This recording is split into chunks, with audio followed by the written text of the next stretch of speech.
Betul, berbicara mengenai kasus yang saat ini menjerat Bahar Smith, selama 11 jam penceramah Bahar Smith diperiksa karena sebelumnya ada ceramah pada tanggal 11 Desember 2021 yang dianggap mengandung berita kebohongan. Ini kejadiannya di Kabupaten Bandung, Jawa Barat. Penjara berarti keadilan telah mati di negara kita. Demokrasi telah mati. Ya, jadi penceramah Bahar bin Smith ini memenuhi panggilan Polda Jawa Barat pemirsa untuk apa? Untuk diperiksa. Bahkan pemeriksaannya sepanjang 11 jam berkaitan dengan kasus dugaan ujaran kebencian. Ini Bahar bin Smith tiba di gedung Direktorat Reserse Kriminal Umum Polda Jawa Barat pada pukul 12 siang, bahkan hingga malam hari sejumlah jamaah masih berada di sana. Karena apa? Karena itu tadi diperiksa kurang lebih 11 jam, Bro. Betul, Bahar juga diduga dijerat dengan pasal 14 ayat 1 dan 2 Undang-Undang Nomor 1 tahun 1946. Sebenarnya rentetan yang diterima oleh Bahar bin Smith dalam bentuk teror ini beragam. Mulai dari ada 3 kepala anjing bangkainya, kemudian disertai juga 3 balok yang diletakkan di pesantren Bahar bin Smith yang berada di wilayah Bogor, Jawa Barat. Iya, ini dianggap sebagai bentuk teror ya. Ada kiriman 3 buah kepala anjing. Ini yang kemudian juga sempat diabadikan juga, direkam juga sebagai barang bukti begitu. Apa ini maksud dari pengiriman 3 buah kepala anjing?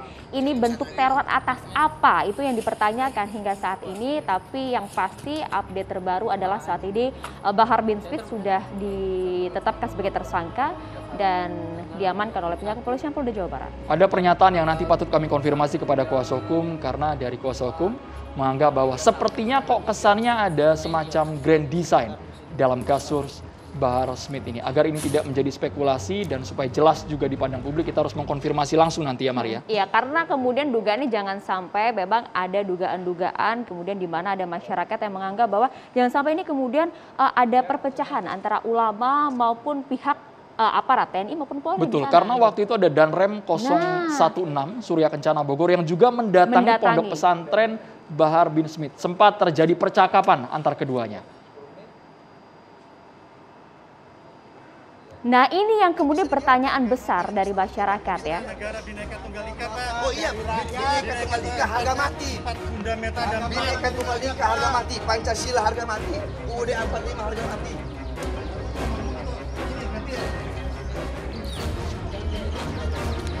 Gak ada kaitannya ini, Pak. Udah, itu ngapain Pak Boy balik? Apain Pak Boy balik? Kalau mau tenang biasa-biasa aja. Menjadikan syarat saya harus datang ke Polda Jabar. Mau bapak mau nggak datang kemari tetap sering saya bakal datang ke Polda Jabar. Bukan bukti kan emang saya udah ngomong. Bahkan dari minggu saya gitu ya. Yang sebelah kiri ini adalah Bahar bin Smith. Nggak ada urusan, saya bakal datang. Di wilayah tempat yang kemudian urusan bapak mau jemput polisi. Permasalahan. Anda pun bisa membaca secara langsung di layar kaca. Dan Rem meminta Bahar bin Smith untuk menyerahkan diri ke Polda Jawa Barat untuk mengikuti proses hukum yang berlaku. Padahal Bahar Smith juga di sana menyatakan, saya siap, tanpa harus disuruh juga saya akan datang langsung ke kantor polisi. Ini sempat ramai juga jadi perbincangan warganet dan viral di media sosial. Iya, warganet kemudian menganggap ini sebagai bentuk intimidasi, tapi Bahar bin Smith mengatakan tidak takut akan apapun yang namanya intimidasi dari pihak siapapun. Ini yang kemudian ditegaskan oleh Bahar bin Smith dalam sebuah video tadi. Kalau berbicara mengenai ancaman intimidasi, apa yang disampaikan oleh Bahar bin Smith, ini kita juga sempat memiliki pemirsa sebuah potongan percakapan atau pernyataan dari Bahar bin Smith yang kemudian mengatakan kalau saya di penjara berarti demokrasi sudah mati sampai dengan nyawa saya murah. Nah, ini kita dengarkan bersama dulu. Terus saya ingin menyampaikan, andaikan jikalau nanti saya ditahan, jikalau nanti saya tidak keluar dari ruangan atau saya di penjara, maka sedikit saya sampaikan bahwasanya berarti ini adalah bentuk bahwasanya keadilan dan demokrasi sudah mati di negara kesatuan Republik Indonesia yang kita cintai. Sebab kenapa? Saya dilaporkan secepat kilat. Sedangkan masih banyak para penista-penista Allah, penista-penista agama dilaporkan, tapi tidak diproses sama sekali. Jadi ingin saya sampaikan, jikalau nanti, andaikan, jikalau saya masuk, diperiksa, saya tidak keluar lagi, berarti saya telah ditahan, berarti saya telah dipenjara, maka wahai rakyat, wahai bangsa, wahai Indonesia, wahai rakyatku, wahai bangsaku, khususnya umat Islam, para ulama, para habaib, para kiai, bukalah mata kalian. Bahwasanya teruslah berjuang untuk menyampaikan kebenaran, untuk menyampaikan keadilan. Jangan pernah tunduk kepada kezaliman dari manapun datangnya kezaliman itu. Bagi saya, demi Islam, demi bangsa, demi rakyat, demi Indonesia, demi agama, demi akidah, jangankan di penjara, nyawa, jiwa saya murah. Pertanyaannya, apakah proses hukum yang saat ini dijalani oleh Bahar bin Smith sudah sesuai dengan prosedur, istilahnya equality before the law, semua sama di mata hukum, atau sebaliknya, ada tebang pilih terhadap nama penceramah Bahar bin Smith? Jangan sampai salah tangkap di masyarakat di bawah. Kita harus tegaskan mengenai hal ini, kita bahas juga pada malam hari ini, Andro. Kita akan mengundang narasumber secara berimbang, kami nanti juga akan melibatkan kuasa hukum dari Bahar bin Smith. Assalamualaikum Habib Zain Assegaf. Selamat malam Habib Zain. Assalamualaikum Beb. Boleh sekalian cek mic juga kita. Dan juga Mas Islah Bahrawi, Direktur Eksekutif Jaringan Moderat Indonesia. Assalamualaikum, selamat malam Mas Islah. Assalamualaikum Mas Islah. Dan juga sudah hadir di sini ada Babe Haikal Hasan, Ketua Majelis Keluarga Indonesia. Assalamualaikum Babe, selamat malam. Waalaikumsalam warahmatullahi wabarakatuh. Ya, dan kita juga masih menunggu kedatangan dari Egy Sujana, Ketua Umum Tim Pembela Ulama dan Aktivis yang saat ini informasinya sedang dalam perjalanan. Jadi kita akan tunggu. Tapi yang sudah hadir juga tersambung bersama kami melalui sambungan Zoom ini ada Pak Ihwan Tuan Kota, pengacara dari Bahar bin Smith. Kita sapa terlebih dahulu Bapak. Assalamualaikum, selamat malam Pak Ihwan. Waalaikumsalam warahmatullahi wabarakatuh.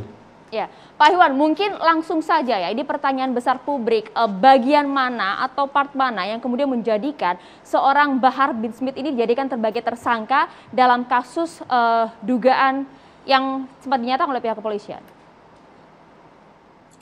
Ya, terima kasih sebelumnya diberikan kesempatan.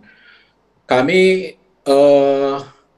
melihat bahwa memang ada proses yang berjalan ini diindikasikan penegakan hukum kita tidak equal ya, artinya tidak berimbang. Kami pada saat mendampingi Habib Bahar bin Smith, pada saat beliau diperiksa sebagai saksi, kemudian dilanjutkan dengan proses penandatanganan pemberitahuan sebagai tersangka, dan pada saat itu juga langsung dikeluarkan surat penangkapan. Padahal pada saat itu kami hadir sebagai saksi. Dan di ruangan tersebut juga diberikan langsung surat penangkapan kepada beliau untuk ditandatangani. Nah, dengan proses yang begitu cepat, kami menganggap bahwa ada ketidakadilan di sini. Ada penegakan hukum yang dilewati begitu loh. Harusnya dalam proses ini diberikan kesempatan dulu ya, dalam konteks karena kami juga mendapat informasi ada panitia yang pada saat acara dilaksanakan belum diperiksa pada saat itu. Jadi ketidakadilan sebenarnya di bagian mana Pak Ihwan? Jangan sampai kemudian di sini abu-abu. Ya, kami melihat bahwa ada penista-penista agama lain ya yang sudah dilaporkan, contoh tidak jauh saudara Denny Siregar ya, dalam proses di Tasikmalaya dilaporkan karena menghina santri. Sudah 1 tahun proses ini tidak berjalan gitu, dan ini juga sama ditangani oleh Polda Jawa Barat. Bang Ihwan, gitu loh. Kami ingin tahu alasan langsung ditahan oleh pihak kepolisian apa? Apakah karena khawatir melarikan diri atau ada alasan lain? Ya, secara subjektif kan begitu, akan melarikan diri, akan menghilangkan barang bukti, akan mengulangi perbuatan tersebut lagi lah. Kalau dilihat dari konteks itu, Habib Bahar ini panggilan pertama loh ini.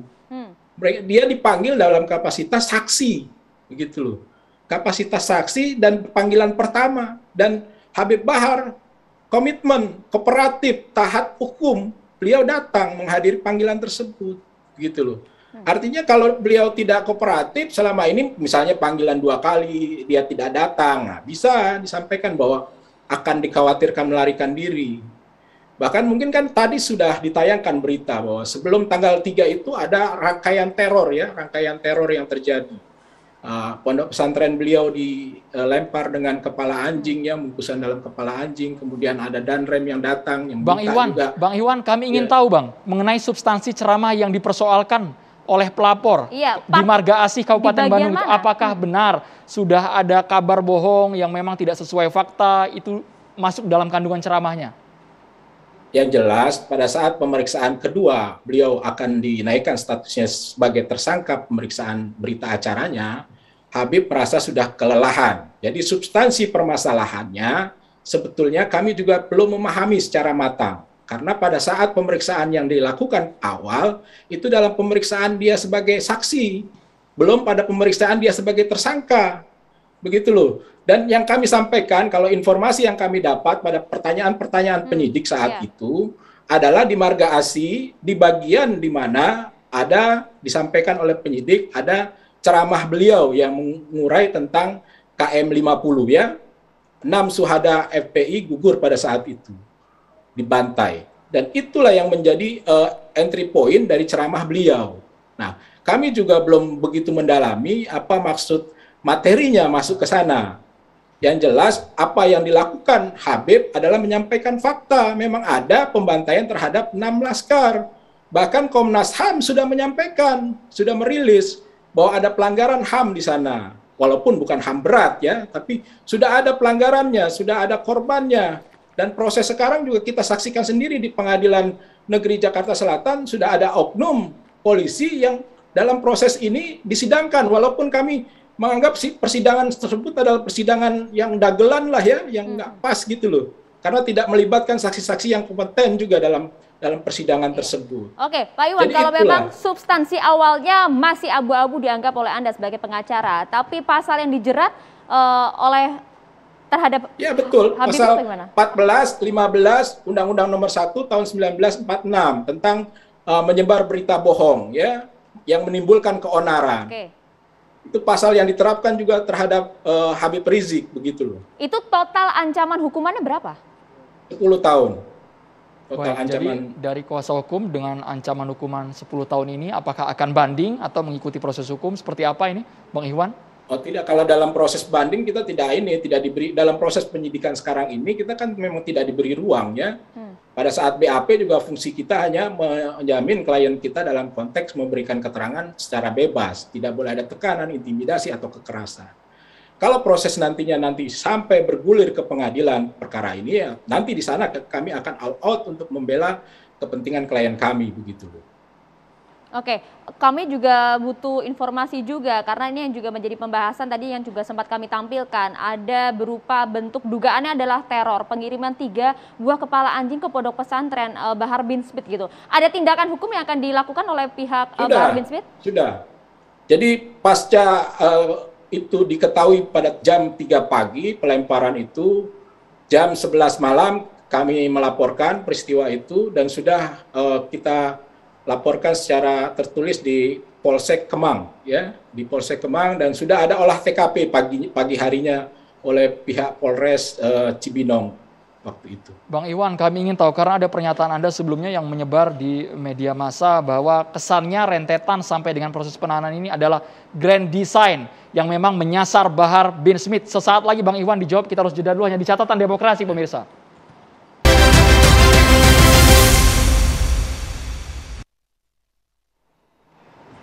Ya pemirsa, kita lanjutkan kembali berbincang bersama dengan pengacara dari Bahar bin Smith. Tapi sebelumnya kita coba putar terlebih dahulu, Andro. Betul. Kita memiliki potongan ceramah dari Bahar bin Smith yang kemudian dugaannya ini adalah menjadi potongan ceramah yang menjerat Bahar bin Smith sebagai tersangka atas kasus dugaan berita bohong. Kita akan dengar terlebih dahulu bersama-sama.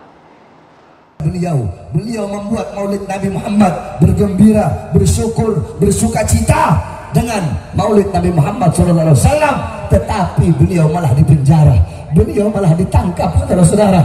Beliau ditangkap, beliau dipenjara, 6 pengawal beliau, 6 laskar beliau dibunuh, dibantai, disiksa, dicopot kukunya, dibantai, dikuliti, kemaluannya dibakar, mereka dibikin seperti binatang, saudara-saudara, hanya karena Maulid Nabi Muhammad.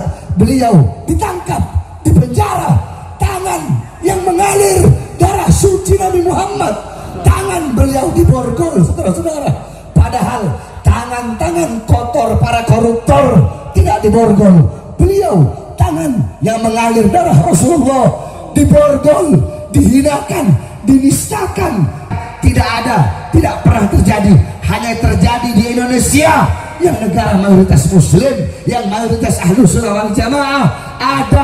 anak cucu Rasulullah yang ditangkap, yang ditahan karena merayakan maulid. Siapa beliau? Beliau Al-Habib Rizik bin Husain bin Syihab.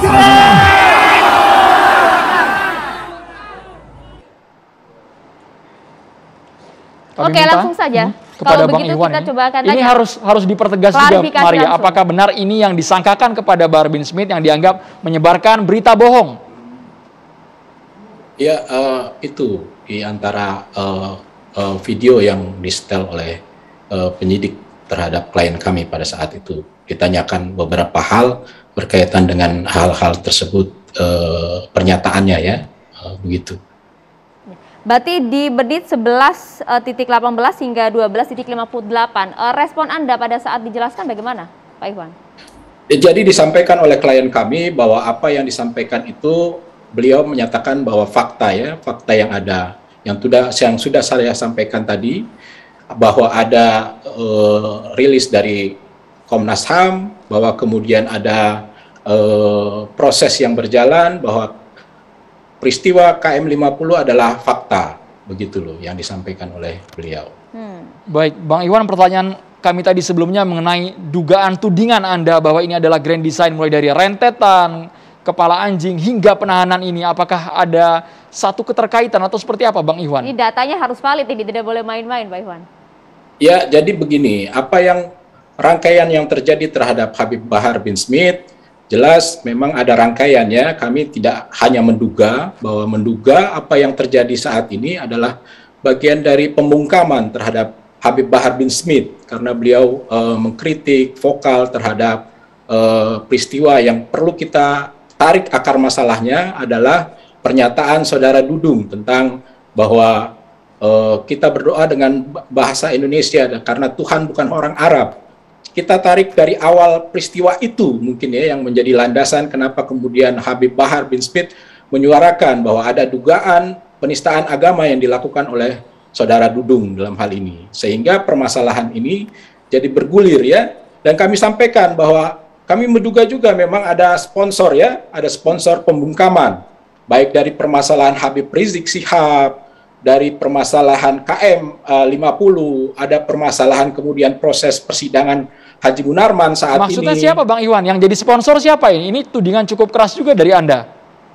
Ini kami menduga bahwa semua rangkaian ini dari bagian membungkam kritik terhadap pemerintah. Karena selama ini orang-orang yang diproses ya, kita melihat bahwa itu hanya dari pihak oposisi. Mengarah ke siapa tujuan? Mengarah ke siapa sponsor ini? Kami melihat, menduga bahwa permasalahan ini memang ada hal-hal yang kita dengan nyata, karena selama ini proses yang dijalani saat ini memang terlalu cepat dan tidak rasional begitu loh. Dalam waktu 17 hari dari proses pelaporan atau dari proses SPDP, mungkin kita lihat bahwa permasalahan ini baru dimulai pada Selasa minggu lalu, dan sampai kemarin Habib Bahar kemudian harus dipenjarakan begitu dengan proses yang begitu kilat, begitu cepat. Namun kan Itulah polisi yang sudah mungkin mengatakan kami sudah ada menduga 2 alat itu. bukti dan juga keterangan para saksi yang menjadi dasarnya. Ya, silakan, itu kan persepsi polisi ya, dalam konteks memang meyakini bahwa ada tindak pidana, memang minimal ada 2 alat bukti yang harus itu. Justru kami mempertanyakan 2 alat bukti tersebut ya sebagai kuasa hukum dari klien kami. Oke, baik. Terima kasih Pak Iwan Tuan Kota atas informasinya. Kita akan bergeser terlebih dahulu kalau begitu ke Mas Isla. Kalau tadi disebut bahkan ada sponsor, Anda juga menduga bahwa ada grand design untuk menggiring seorang Bahar bin Smith menuju ke sel besi ini. Terima kasih Mbak Maria, Mas Andrew. Kalau saya melihatnya begini ya, dugaan-dugaan yang dilontarkan itu sebenarnya jangan dilempar di sini. Kalau cuma menduga, siapapun boleh menduga. Yang saya pikirkan kalau kita lihat berita, 3 berita tadi di awal itu. Yang satu adalah Pondok Pesantren As-Sunnah yang di NTB. Ya, yang di NTB itu kan mencaci maki orang, mengatakan mohon maaf, tai anjing terhadap makam leluhur. Lalu ada reaksi komunal dari masyarakat. Yang dilakukan oleh Bahar bin Smith itu juga merupakan caci maki. Ini sebenarnya 2 tafsir yang berbeda. Pondok Pesantren As-Sunnah di NTB itu punya pemahaman anti habaib. Tapi di sisi lain ada habaib yang juga menggunakan postulat caci maki dalam melakukan ceramahnya. Pertanyaannya sekarang, di mana fungsi agama? Akan dibawa kemana agama ini di masa depan? Kalau kemudian narasi-narasi caci maki, kekerasan, menyerang orang lain secara personal, dan juga melakukan falasi dan sebagainya dalam narasi-narasi agama, lalu apa fungsi agama? Akan dibawa kemana umat Mas ini? Islah, sebentar. Tadi caci maki ini Potongannya apakah masuk bagaimana? dalam perkara potongan video tersebut atau caci maki yang berbeda? Karena yang diperkarakan video di Marga Asih Kabupaten Bandung itu. Yang bukan. Begini, ini saya luruskan sebenarnya. Salah satu kesalahan terbesar dari polisi adalah baru kali ini dia ditangkap. Seharusnya ketika Bahar bin Smith memberikan ancaman kepada ulama dan habaib lain, ketika dianggap mengkhianati Habib Rizik, itu seharusnya sudah ditangkap. Tapi kita harap fokus dulu kepada konteks Ya, kali artinya ini, begini, Mas Islah. kalau kemudian keterlambatan itu terjadi, Bahar bin Smith akhirnya keleleran kemana-mana dengan narasi yang sama dan caci maki yang sama, hingga akhirnya dia membuat kebohongan itu tadi, membakar kemaluan, mencabut kukunya. Ini jelas tidak ada Versi dalam kuasa fakta hukum itu Ada, fakta, ada. bukan kebohongan versi kuasa hukum tadi, Mas Islah. Tidak ada. Dari mana dia mendapatkan itu? Secara pelanggaran HAM tidak berat, ya menurut Komnas HAM. Tapi fakta-fakta mencabut kuku, membakar kemaluan tidak pernah ada terungkap di dalam fakta-fakta persidangan. Di dalam fakta-fakta penyelidikan maupun penyidikan tidak ada itu. Nah, kalau kemudian polisi mentersangkakan beliau ini dalam konteks itu, iya. Tapi ini semua adalah keterlambatan pihak kepolisian karena dia terlalu memberikan waktu untuk menyuarakan caci maki dan kekerasan itu di mana-mana. Lalu persoalannya adalah umat kita ini, umat Islam kita ini tidak semuanya menjadi orang cerdas yang menggunakan nalar. Kalau bicara soal habaib, jangan kalahkan orang Madura, sampai ayamnya pun kita cium kalau konsep habaib. Tapi soal moral adalah persoalan yang lain lagi. Nah, saya lebih mementingkan adalah Islam hari ini dan Islam masa depan. Sejarah kita sudah terlalu banyak menanggung beban terhadap caci maki dan kekerasan dalam sejarah Islam. Kita hari ini melihat masa lalu melihat kita hari ini. Mau dibawa kemana umat Islam ini? Kalau kemudian terjebak dalam caci maki dan kekerasan, lalu kemudian terjebak lagi ke dalam pragmatisme politik dan kepentingan-kepentingan sepihak. Kalau begitu harus ditanggapi dulu ya Mbak Haikal. Gini, Silakan Mbak Be. Bang Islah, bagaimana cara membuktikan bahwa ucapan Habib Bahar bin Smith itu bohong? Tidak ada cabut kuku, tidak ada maaf yang tadi bakar. Bagaimana cara membuktikannya bahwa Habib Bahar itu bohong? Cara pembuktiannya gimana? Yang mesti kita pertanyakan itu adalah kepada Bahar. Persidangan belum selesai, fakta-fakta itu tidak terungkap di pengadilan, lalu dia dari mana mendapatkan itu? Oke. Itu yang pertanyaan yang harus diberikan. Jadi gini, jangan ke saya. Barusan Bang Islah kan mengatakan itu menebarkan kabar bohong. Nah, kalau saya sih setuju banget ini dibawa ke pengadilan, lalu dibuktikan Habib Bahar bohong apa tidak, dengan cara bagaimana tuh, kan mayatnya udah dikubur, gimana tuh mestinya? Loh, apa mesti diotopsi bagaimana kira-kira? Begini Pak Haikal, Mungkin orang di dalam hukum kali yang persidangan semua fakta-fakta itu sudah seharusnya terungkap, mulai dari forensik dan sebagainya. Yang harus Anda pertanyakan adalah tanyakan kepada Bahar bin Smith, dari mana dia dapat informasi itu. Sementara dalam berkas-berkas penyidikan, BAP dan sebagainya, itu tidak ada pembakaran alat kelamin, pencabutan kuku dan sebagainya. Kita ini sudah terbiasa membeli rumor-rumor yang tidak bisa dipertanggungjawabkan. Dan inilah yang dijejalkan kepada umat kita. Kebohongan dan agitasi itu membuat kita menjadi dalam bahaya. Beragama ini bukan hanya kita peluk hari ini, Pak. Kita peluk hingga ke hari kiamat nanti. Kalau seperti ini jadinya, orang kemudian antipati terhadap agama dan agama tidak punya daya tariknya. Ini yang saya pikirkan, bukan hanya persoalan cenceremen hukum ini. Enggak, saya setuju dengan apapun yang Pak Islah sampaikan. Yang sekarang kita lagi bahas ini adalah Habib Bahar dituduh bohong, ya kan? Habib Bahar dituduh bohong. Habib Baharnya ini nggak bisa kita tanya nih, karena lagi di dalam. Ya. Yang saya bisa tanya ini Pak Islah, gitu. Maksudnya nanya ke saya apanya? Kan tadi dituduh Habib Bahar ini melakukan kebohongan. Begini logika hukumnya, Pak Haikal. Ketika Bahar bin Smith ini tersangkakan, berarti dia tidak bisa mempertanggungjawabkan apa yang dia omongkan. Kalau gitu masuk ke pengadilan. Loh, yang dia tersangka seharusnya masuk ke pengadilan. Ya, ntar gini, Bang Egy, ini kan saya mau nanya nih orang hukum saya mau nanya. Ya. Begitu di peradilan nanti, bagaimana cara membuktikan? Itu aja yang saya tanya, nggak usah ribet kemana-mana. Apa yang beliau katakan setuju banget.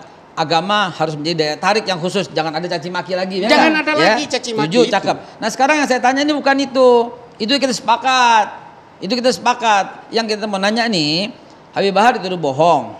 Bagaimana cara membuktikan? Oh ternyata Habib Bahar bohong. Oh ternyata Habib Bahar nggak bohong. Orangnya udah meninggal dan udah dikubur. Gimana ceritanya, Bang Egy?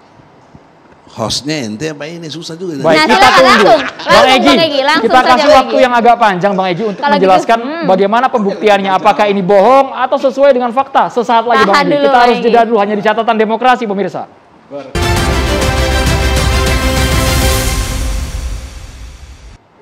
Ya, sebelum kita lanjutkan, ini Bang Egy tahan dulu Bang. Kita perlu simak terlebih dahulu di perbincangan percakapan antara Bahar bin Smith dengan Karni Ilyas dalam salah satu YouTube channel atau dalam kanal Karni Ilyas Club. Kita simak beberapa waktu lalu di pernyataannya. Bagi saya risiko paling kecil di penjara Bang Karni. Risiko terbesarnya saya dibunuh. Bisa jadi seperti itu. Dan saya mengambil risiko itu demi apa? Demi Islam, demi bangsa, demi rakyat.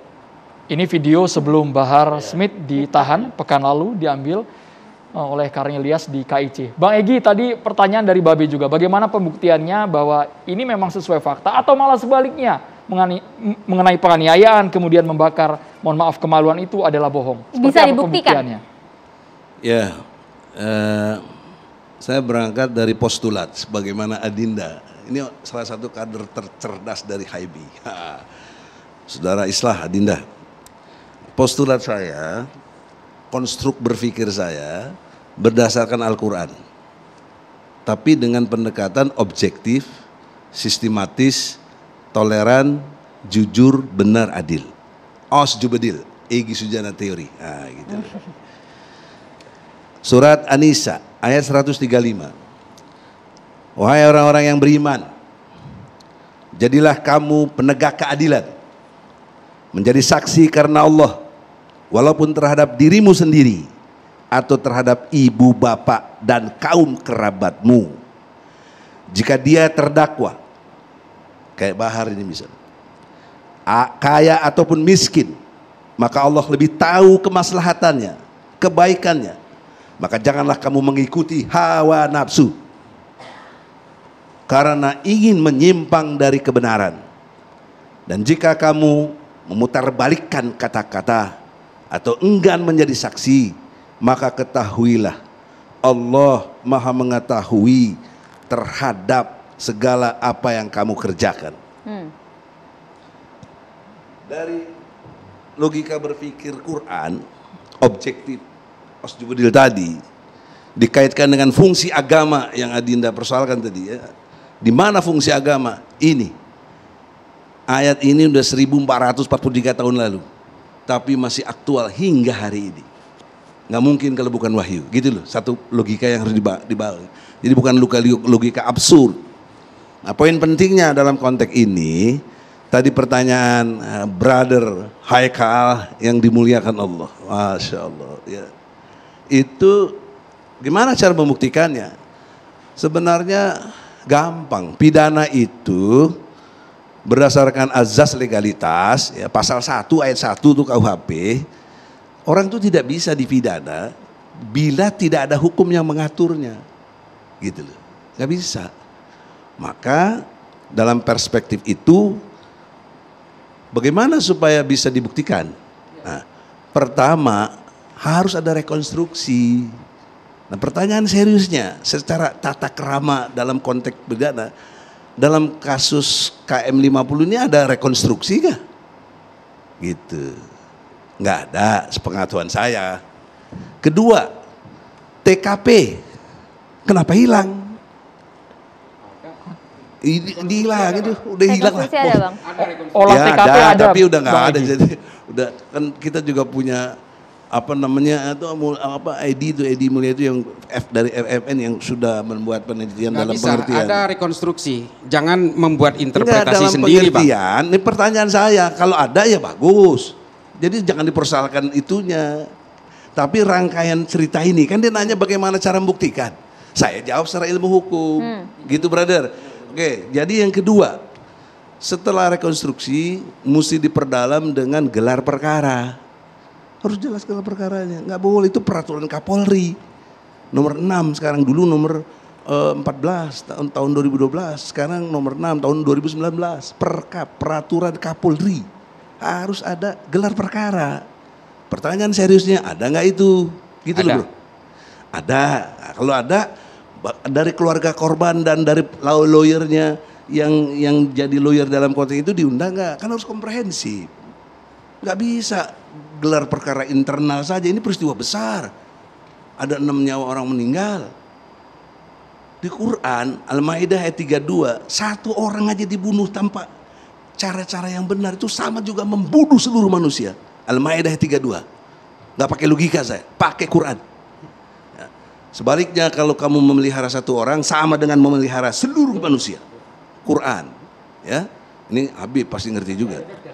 Ya udah. Mikrofon. Iya. Mikrofonnya boleh Habib Zain, mohon maaf. Ayat itu jangan dipotong dong. Nggak dipotong, siapa yang motong? Kalau orang itu tidak hendak membunuh, kita membunuh orang itu dosa besar.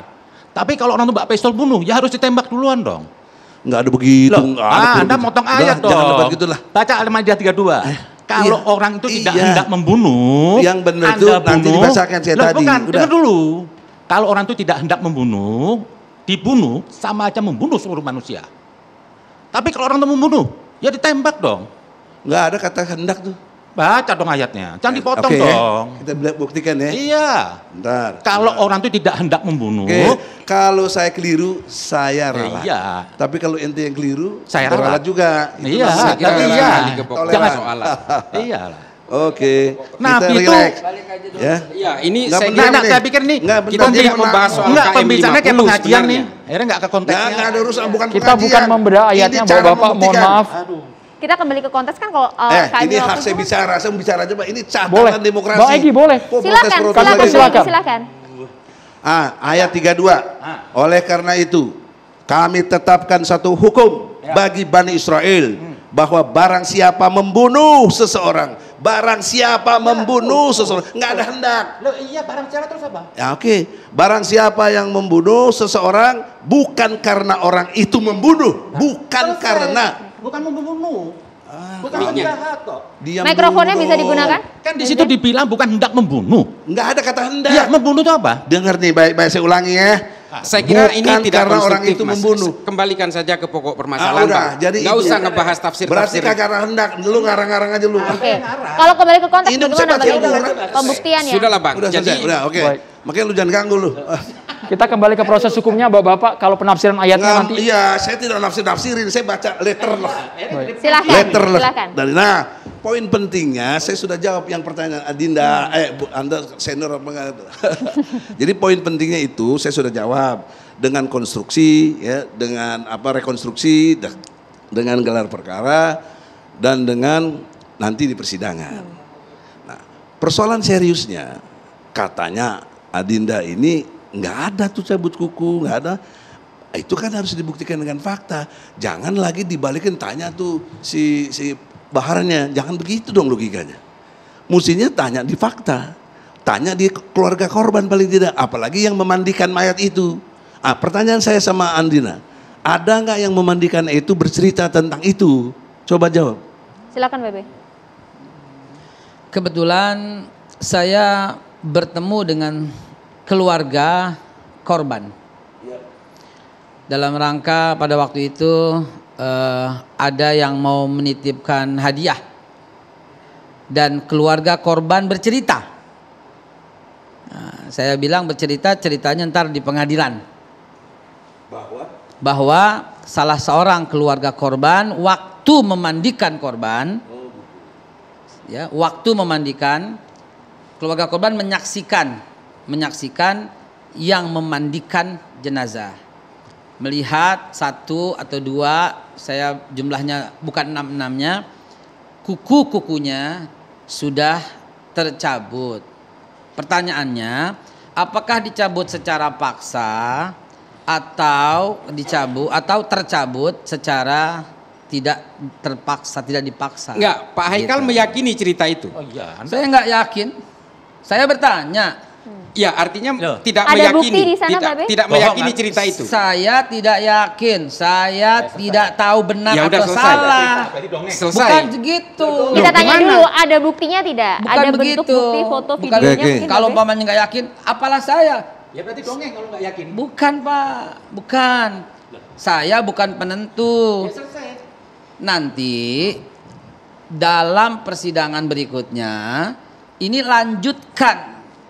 Jangan di stop, lanjutkan sampai Habib Bahar masuk ke pengadilan.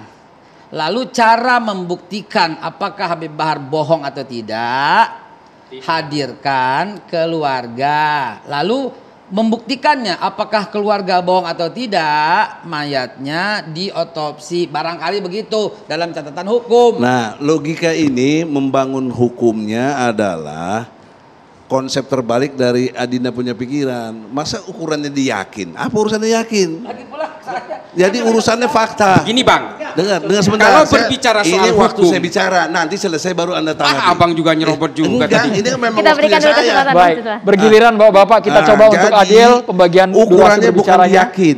Gampang nanti dijawab. Loh, bilang aja saya yakin. Habis deh. Jadi oleh karena itu bukan itu. Bukan itu. Tapi di fakta. Nah, fakta ada yang memandikan. Jadi kenapa harus tanya Bahar? Kalaupun ditanya Bahar, dia juga akan cerita begitu. Dia dapat Abang cerita ini dari kayak itu. bukan praktisi hukum. itu Kalau praktisi cuma hukum. cerita, kalau soal narasi, Warung terus itu kopi dianggap apa? sebagai kebenaran Lu kalau yang nggak ngerti hukum hakiki. jangan ngomong lu. Bang, kalau cuma sekedar cerita tanpa ada forensik, ada otopsi dan sebagainya, lalu Nah. kemudian berbekal cerita, ini kan tidak bisa dipertanggungjawabkan Ini sebagai cerita. saksi. Bang, Saksi mata. Sebentar, Nah, itu. saya Ya, lanjutin. gimana? Kan saya bilang nih, pada keluarga korban, waktu memberikan hadiah dari orang yang menitipkan, Bu, Pak, ini ada orang nitip nih, melalui 212 datang nih, gitu kan? Bu, ini hadiah nih supaya ya bisa melanjutkan hidup dengan baik, gitu kan? Lalu saya tanya, Ibu, Bapak, bagaimana kondisi almarhum? Oh, saya ikut bersama menyaksikan dimandikan. Ceritanya begini, kukunya ada yang hilang. Bapak tanya, yakin nggak? Lo kan saya nggak lihat. Oke. Gitu kan? Menurut Pak Haikal, kira-kira Bahar bin Smith ngelihat nggak? Enggak juga. Ya. Cerita. Karena itu, That's the point. karena itu, Bapak juga jangan menghukum pasti salah, sebagaimana saya tidak menghukum pasti benar. Presumption of innocence itu jelas. Gini, Tapi Pak. kalau Bahar bin Smith juga tidak melihat kondisi seperti yang diceritakan oleh keluarganya itu, jangan kemudian menyampaikan ke orang lain seolah-olah ini adalah kebenaran. Ini persoalannya. Karena Bahar tidak punya bukti seperti itu ya, mahasiswa ya. Itu yang Pak, Begini Pak, Danda, ketika dalam konstruk hukum nih. Ketika Habib Halo. Bahar dipanggil, ditangkap, Pasal- kan kita eh, nggak dengar. protes. Nah, Jen. ntar pada waktu pengadilan aja gitu loh, Pak. baik. Kalau Oke, kalau kalau debat begitu, Bang logika Edi. nggak selesai. Kita pakai dasar hukum. Dalam perspektif KUHP pasal 184 tentang alat bukti itu salah satunya disebut saksi.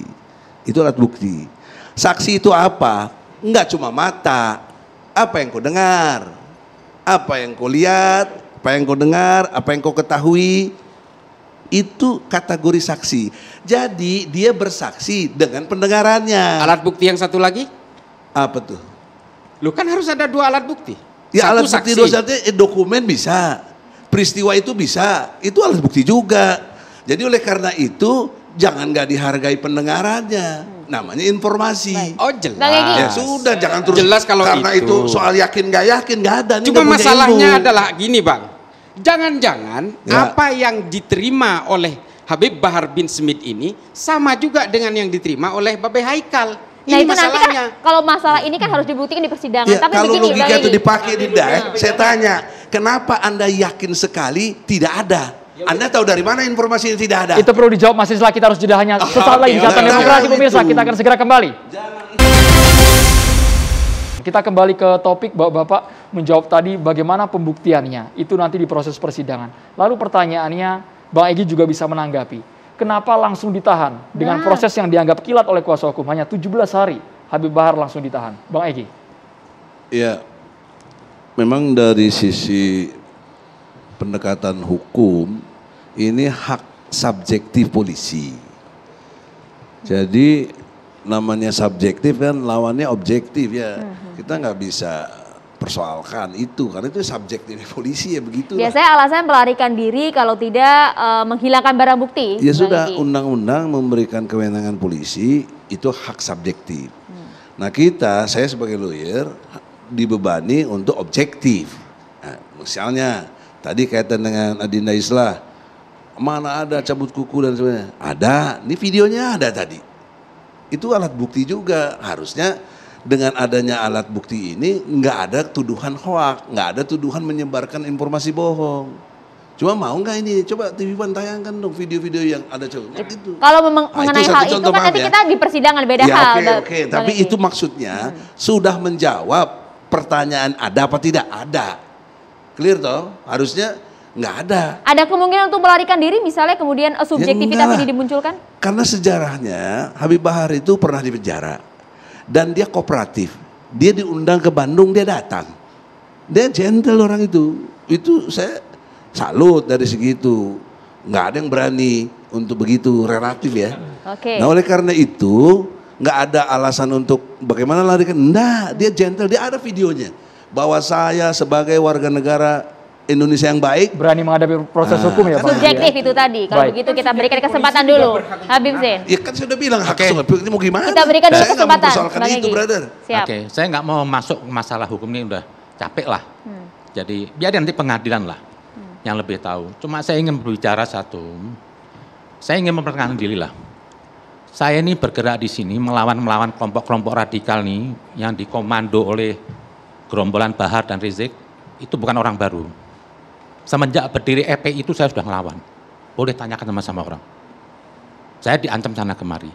Jadi yang dibacaan ayat tadi oleh Pak Egi itu yang tentang tegakkan keadilan, sekalipun saya ini juga Habib, saya nggak akan benarkan Habib.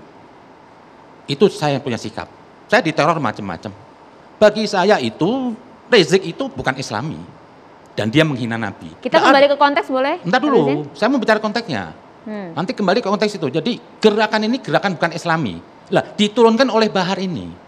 Dia kan sering mengklaim-klaim atas nama Habib. Jadi Bahar ini dan Rizik tidak bisa dilepaskan dari etnisnya. Kalau bukan Habib, nggak ada yang ikut. Lah Habib ini dijadiin jargon oleh orang-orang yang badut politik yang ambil kekuasaan, memanfaatkan. Jadi jangan dilepaskan Bahar ini dengan Habib. Kalau ketua EPI itu bukan dipimpin oleh Rizik Syihab, tidak ada orang yang ngikutin dan tidak ada Habib yang mendukung. Ini munafik. Lah, gerakan Bahar ini sudah gerakan bukan Islam. Dia pesanan di gerakan ini. Caci maki di Tudingan Maulud. Anda keras, harus ada bukti nih Habib Zain. Loh, bukti, saya bisa saksi bukti loh. Caci maki di Maulud. Itu kalau Maulud tuh, kebiasaan orang kalau Maulud, berdiri itu mendatangkan Rasul. Ini caci maki. Yang ngaku katanya cucunya, ini enggak benar. Terus dia ini merasa apa? Hanya Tuhan yang pilih dia. Orang lain ini enggak ada yang punya tahu agama. NU tuh enggak tahu. Muhammadiyah nggak tahu, Habib Lutfi nggak tahu, Quraisy nggak tahu. Dia petantang-petantang seperti dia, saya mau jihad. Waktu dia melawan Pak Dudung, saya ulama bukan dia aja. Dia mengatakan, ya orang yang tidak bisa menangkap ucapan Pak Dudung, itu bagi saya, kalau orang akalnya pendek, ya kebencian. Jelas sekali yo, dia mengatakan, saya berdoa pakai bahasa Indonesia, Tuhan saya bukan Arab. Kenapa? Ini negatif kok. Justru yang menolak apa? Menganggap Tuhan itu Arab. Seperti Tuhan tidak tuli, apa saya dimarahin? Ini kenapa? Tapi buktinya pelaporan yang diusut bukan yang soal Jenderal Dudung, tapi pelaporan yang dibargasi. Terpas itu dulu. Ini kan itu di masjid. Terjadilah ini Bahar. Kalau saya bilang Bahar ini apa? Dari kemarin harus ditangkap. Tadi mengatakan pengacaranya, kok yang lain nggak ditangkap? Itu Denny Siregar. Dia perorangan. Kalau Bahar ini apa? Ingin menggerakkan massa. Ini bahaya. Ini orang-orang awam ikut dia. Tapi pihak kepolisian tidak menyebut hal Terlepas itu. dulu itu ada efeknya. Kenapa Bahar diambil duluan? Kok yang enggak? Karena bahaya ini Bahar. Untuk NKRI ini bahaya. Dia menggiring orang. Orang awam suruh ikut. Jadi tidak salah. Harusnya bagi saya itu kemarin. Waktu dia melecehkan TNI itu, Bahar itu tangkap. Karena kalau sudah marwah TNI hilang, negeri ini habis. Dengan tuduhan serampangan, didatengin TNI ke rumah. Loh, TNI juga punya hak silaturahmi ya. Tapi Bahar juga diteror, ada 3. Itu bisa jadi sandiwara dia. Sandiwara Kalau dia. mau teror, pukul aja di luar. Bisa aja tuh kambing dikirim sama dia. Ini orang-orang nggak benar. Itu kan masih Ntar dugaan dulu, ya, Beb? Saya juga menduga, boleh dong. Kalau dia menduga, saya menduga. Bisa aja dikirim. Ini semua ada rekayasa. Bahar ini ada sutradaranya, bukan jalan sendiri. Ada yang memanage. Siapa itu yang Ya sudahlah, Anda tahulah. Orang-orang yang nggak suka lah. Ini beda harus versi ada Habib datanya, Zain. Tadi Beb. kuasa hukum menyatakan ada sponsornya yang sponsor. menangkap Kan kuasa hukum dia juga menduga. Saya boleh dong, saya juga menduga. Kan kuasa hukum itu menduga ini ada grand design. Loh, ini sudah nggak benar. Biarkan dulu pemerintahan. Jadi jangan disamakan Bahar dengan person. Bahar ini membawa umat banyak menyesatkan. Tapi Anda juga menduga bahwa ada grand design untuk menggiring Habib Dah, boleh dong, Bahar saya ini juga menuju ke menduga. sel? Karena apa? Semua itu ada sutradara. Bisa jadi. Lah, kalau yang diperankan oleh pemerintah wajar. Kenapa mengaman? Nggak usah Habib didewa-dewakan. Nggak usah Habib. Semua sama saja. Ini ada kultus-kultus yang salah. Nggak usah didewa. Lah, kenapa bahayanya Bahar ini? Karena orang awam ikut. Nanti dibumbuin nggak dapat syafaat. Menurut Anda proses hukum yang dijalani Habib Bahar ini apakah sudah sesuai prosedur atau ada kejanggalan? Sangat prosedur. Kalau bicara tadi Bahar bicara kata apa? Saya demi keadilan dan demokrasi, saya nggak takut. Loh, Anda nggak adil. Mana sih perjuangannya Bahar yang Islami? Gebukin anak kecil, gebukin supir Grab. Oke, jadi tidak ada Kok kejanggalan di teriak-teriak sini ya. jihad, kok teriak-teriak Islam? Jangan klaim-klaim Tuhan milik Anda. Ini yang bahaya. Kalau Bahar tuh bicara sendiri di kamarnya atau bicara sama Pak Hasan Hekal berdua, saya nggak gubris. Ini pembicaraan Bahar ini apa? Bisa mengaruhi orang awam untuk makan. Harus ini ditangkap. Babe Haikal Ini tuduhan tanggapannya, yang cukup pengaruh serius, Bahar Bang bin Beb. Smith yang diwaspadai, yang dikhawatirkan oleh Habib Zain tadi. Begini, kita punya lembaga yang sangat terhormat, namanya Majelis Ulama Indonesia. Ya, sejak kapan kita ini menghakimi orang di meja, mengatakan si A salah, si B nggak benar, si B sesat? Sejak kapan? Kalau saya berprinsip, kalau ternyata ada seorang penceramah yang bahasanya kurang pas begini, harusnya bukan sebuah proses penangkapan dulu. Dialog. Sejak kapan kita ini kehilangan kesempatan untuk dialog? Karena ada pembiaran. Pak Hasan sebentar. Sebentar. Dialog ini akan menyelesaikan semua masalah. Dialog akan menghilangkan kecurigaan. Yang Habib Zain katakan juga mengandung unsur kecurigaan, bahkan mengandung unsur tuduhan. Kenapa nggak duduk dialog, Meskipun ada unsur difasilitasi oleh MUI sebagai fasilitator. Andai kata apa yang dikatakan Habib Bahar itu kemarin salah, kemudian ada masalah dengan Pak Dudung, lalu didudukkan dengan MUI, cantik sekali. Seharusnya kita udah berpikir ke sana. Kalau sekarang ini ditutup dialog ini dengan narasi yang terakhir dari Habib Zain, penutupnya itu nggak indah, tidak mencerminkan sebuah persatuan. Begitu loh. Bentar dulu, mau dialog gimana? Kalau Bahar itu punya kuping, punya akal, banyak orang yang nggak suka. Loh, ada NU dukung dia. Apa NU itu goblok? Habib Quraisy dukung dia. Apa Habib Quraisy goblok? Kalau dia punya telinga yang baik, hatinya bersih, dia berhenti. Nggak harus dialog dong. Saya nggak sanggup nih menanggapi bahasa Habib Zain yang kasar begini. Loh, kok kasar gimana? Anda kadang bela Bahar. Enggak. Anda memperalat Habib. Anda mau jual Habib. Sudahlah. Anda jangan bersilat lidah, saya tahu. Anda pernah ngatain keturunan Nabi itu kafir loh. Loh, itu fitnah. Loh, itu fitnah. Apa Anda bicara? Itu fitnah. Anak bapaknya Imam Ali kafir. Itu fitnah. Anda Kita kembali ke konteks terlebih dulu. Kita tidak mengungkit sedikit itu soalnya, Beb. Kita tidak mengungkit pernyataan-pernyataan yang tidak terbukti. Itu ditulis enggak, itu ditulis Anda oleh bersilat seorang lidah. Twitter. Anda mau jual Habib. Lu bagaimana menjual? Sudah. Kita Saya tahan, tahu Babe Anda. Haikal, Habib Zain kita tahan, kita berikan kesempatan ke Bang Jadi Islah, silakan. begini. Ini kan sebenarnya adalah titik kuncinya kepada kesadaran. Saya juga berharap bahwa tidak semua persoalan yang berkaitan dengan agama ini harus diselesaikan dengan law enforcement sebenarnya. Tapi law enforcement bagaimanapun itu adalah salah satu instrumen untuk membangun kesadaran-kesadaran kognitif dari setiap penceramah maupun kepada umat. Kalau kemudian ini juga tidak menyadarkan, saya kira tindakan polisi untuk menangkap juga tidak ada salahnya. Kan di situ persoalannya. Bahar bin Smith ini pernah ditangkap dan dipenjara. Lalu sekarang dipenjara lagi. Titik kesadarannya di mana diharapkannya? Satu hal adalah saya terus terang figur-figur seperti Bahar bin Smith ini adalah figur favorit untuk tahun-tahun politik ke depan. apalagi nanti tahun 2024. Guliran-guliran politisasi agama ini akan menggelembung besar dan tokoh yang akan diglorifikasi sudah pasti antara Rizik atau Bahar Smith. Ini akan menjadi tandem yang luar biasa untuk memporak-porandakan dan membangun sekat-sekat sosial politik di dalam kebangsaan kita.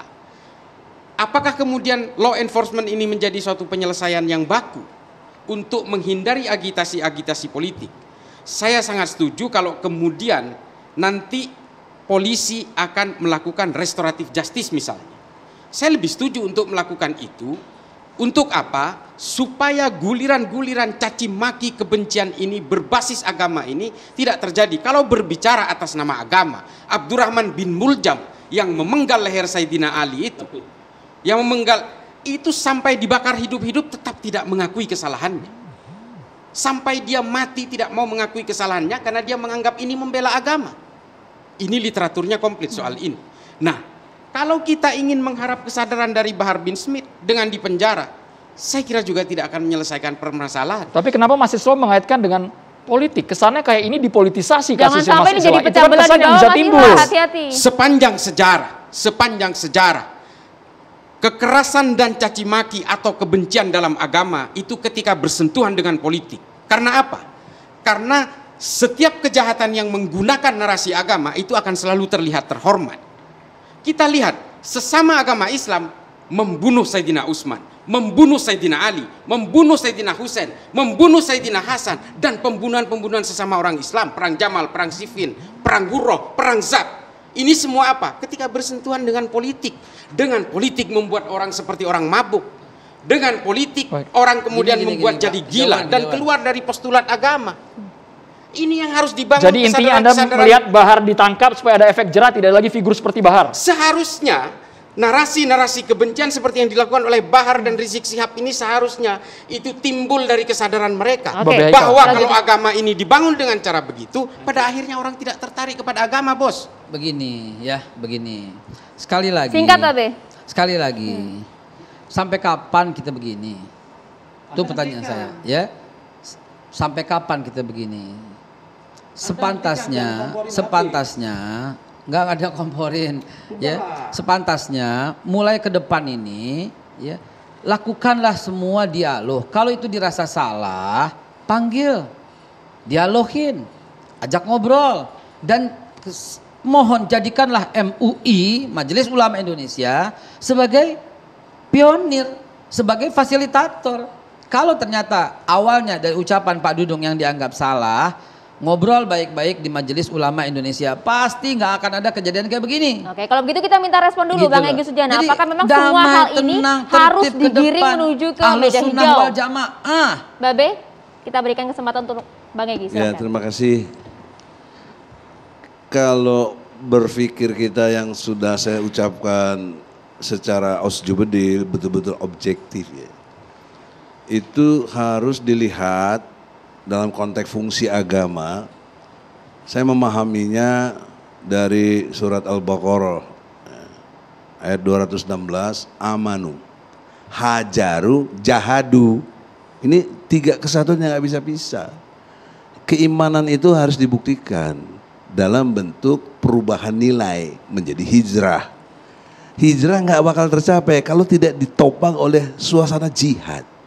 Konstruk jihad itu ada dalam ajaran Islam.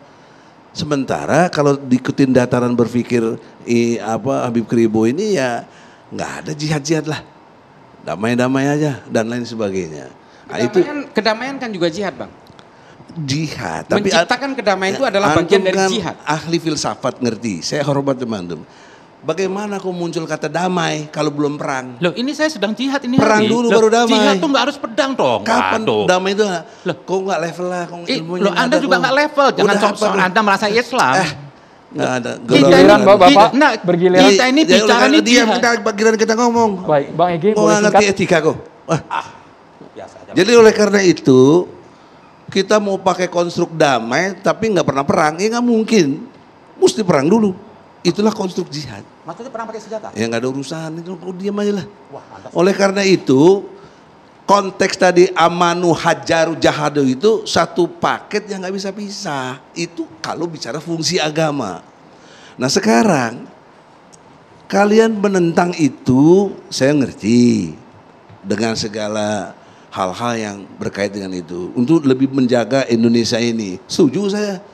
Nggak ada. Tapi juga kalau dia bilang suruh hentikan, mau kita hentikan. Juga jangan ganggu kita dong istilahnya. Atau umat yang betul-betul mau berbuat dengan kebaikan umatnya itu selalu dipojokkan.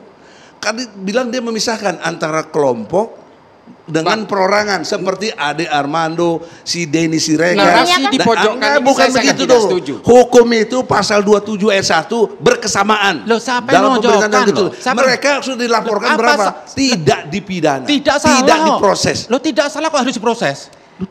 Udah dilaporkan begini. Laporan kalau tidak salah apa diproses? Lah, saya tanya. Ini konstruknya kalau pertanyaan dari Haikal dijawab belum apa-apa sudah tersangka.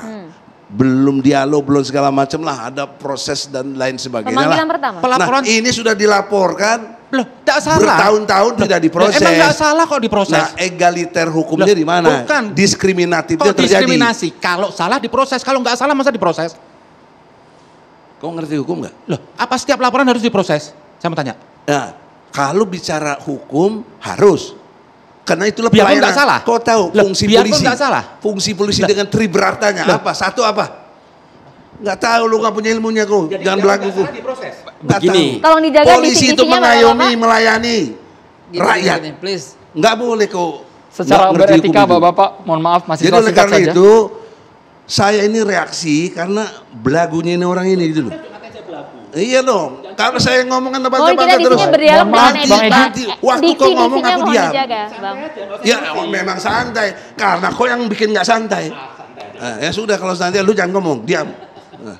1 menit lagi Ya, Bang Egy. bentar, oleh Waktunya karena 1 menit itu- lagi Bang Egy sebelum kita closing. Ya, dalam perspektif hukum, ini solusi ya. Kalau tawaran Ya, saya solusi. silakan. Ini yang mendamaikan berdasarkan semuanya. ajaran Islam, Baik. bro.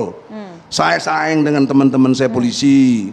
Saya sayang juga dengan Habib Bahar. Saya kenal semuanya itu.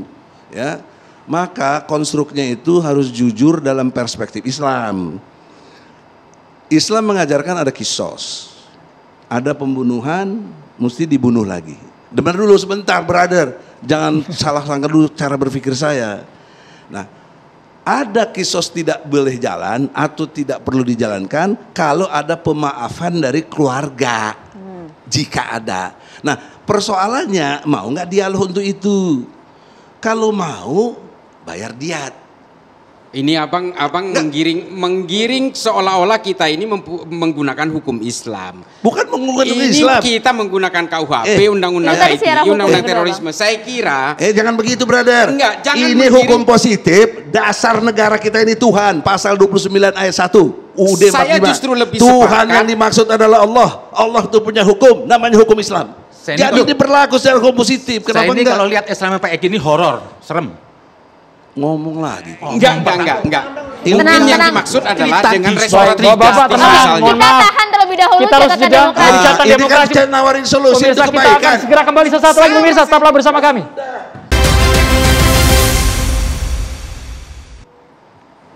Saat ini kami sudah kehadiran Kiai Haji Sumarno Safei. Silakan Pak Kiai Assalamualaikum Pak Kiai. ceramahnya. Assalamualaikum warahmatullahi wabarakatuh. Alhamdulillah wassalatu wassalamu ala rasulillah Sayyidina wa nabiyina wa maulana Muhammad ibn Abdillah wa ala alihi washabi wa man tabi'ahu huda ila yaumil qiyamah amma ba'd. Para pemirsa yang budiman dan sama dimuliakan Allah Subhanahu wa taala. Alhamdulillah kita sekarang dalam keadaan sehat walafiat dimasuk tahun 2022. Memang tahun ini adalah yang diawali dengan aneka ragam peristiwa. Inilah kado yang paling hebat di tahun 2022. Mudah-mudahan peristiwa itu akan jadi pembelajaran yang besar buat kita. Baru-baru ini kita dengar ada peristiwa hukum yang terjadi yang menyangkut seorang pendakwah yang kemudian dengan cara tiba-tiba secepat kilat langsung ditetapkan jadi tersangka.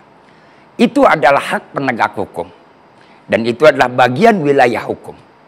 Yang terpenting bagi kita pembelajaran adalah bagaimana kita sebagai warga negara yang harus sekarang taat hukum. Dan ini yang paling sulit harus kita bangun bersama. Sebab jangan kita hanya pandai berbicara tentang hukum, tapi nggak pandai kita sadar terhadap hukum. Allah Subhanahu wa Ta'ala menurunkan agama agar manusia bisa tertata. Di dalam agama ada ajaran-ajaran, di dalam agama ada aturan-aturan, di dalam agama ada hukum yang harus ditegakkan. Qu anfusakum wa ahlikum nar. Yang pertama adalah buat diri kita sendiri, baru buat keluarga kita. Jikalau kita sudah mampu menata diri kita dengan baik dalam aturan jalan kehidupan, insya Allah keluarga kita akan jadi baik, masyarakat kita jadi baik. Kalau kita menyikapi dan melihat dari kasus yang terjadi saat ini, kalau boleh saya ambil ada 3 hal yang perlu kita ambil. Pelajaran buat kita. Inilah buah karya daripada kebuntuan komunikasi. Kebuntuan komunikasi, kebuntuan dialog di antara kita anak bangsa. Maka terjadi hal-hal yang semacam ini. Ini prihatin dan memalukan. Nggak pantas harus terjadi seperti ini di tengah-tengah kita. Kenapa bisa terjadi begini? Siapapun manusianya, apapun pangkat jabatan kedudukannya. Ketika yang namanya sudah ada kekurangan, ada kesalahan, kalau pandai kita bisa berkomunikasi dengan segala lapisan yang ada di tengah-tengah kita, insya Allah akan terjalin dengan baik. Yang kedua, kita harus membangun etika. Ketika etika ini kita langgar masing-masing, akhir terjadi benturan tupoksi. Yang satu mengambil kemana, yang satu lari kemana. Akibatnya bertolak belakang. Sementara antara bangsa dan negara kita ini adalah yang terdiri dengan berbagai anak suku bangsa, yang berdiri dengan berbagai macam etis dan agama. Kita harus sadar peran ulama dan peran TNI Polri dan peran penegak hukum sama fungsinya dan sama beratnya. Ulama menjaga peran bangsa untuk bagaimana membangun moral, TNI bagaimana membangun teritorial, dan harus seiring seirama. Makanya saya amat khawatir ketika peristiwa ini terjadi, seakan-akan ada klik desain yang paling mengkhawatirkan adalah ingin memecah belah antara ulama dan TNI. Harus kita sadar bahwasannya sekarang ini adalah biarkan penegakan hukum harus berjalan. Biarkan pengadilan yang memutuskan. Tidak boleh ada intervensi pada pihak manapun. Karena kita berikan kuasa, negara kita adalah negara hukum. Nanti bagaimana hukum yang menentukan? Mari kita terima dengan lapang dada dan tangan terbuka. Yang salah adalah salah, yang benar adalah benar. Tapi kebenaran manusia masih ada jalan terakhir di hadapan Allah. Al-haq min rabbik fala takunanna minal mumtarin. Yang benar itu adalah dari Tuhan kamu. Fala takunanna minal mumtarin. Maka jangan sekali-kali kamu ragu terhadap apa yang Allah berikan kepada kita. Insya Allah mudah-mudahan Allah berikan taufik dan hidayah, ridho dan inayah. Peristiwa hari ini kepada kita jadikan pelajaran buat hari esok. Dan tahun 2022 insya Allah bangsa Indonesia bisa bangkit dan jauh lebih baik bisa menjawab segala apa yang terjadi dalam kehidupan kita. Usikum wa nafsi bitaqwallah faqad fazal muttaqun wa billahi taufiq wal hidayah sumaridho wal inayah. Assalamualaikum warahmatullahi wabarakatuh. Waalaikumsalam warahmatullahi wabarakatuh. Terima kasih banyak Haji Sumarno Shafii, Bang Egy Sujana, Babe Haikal Hasan sudah hadir di Catatan Demokrasi. Terima kasih juga Mas Islan dan juga Habib Sin tadi juga sudah bergabung bersama kami. Ada Ikhwan Tuan Kota pengacara dari Bahar bin Smith. Terima kasih. Saya Maria Asgaf pamit undur diri. Dan saya Andromeda Mercury. Terima kasih. Selamat malam. Sampai jumpa.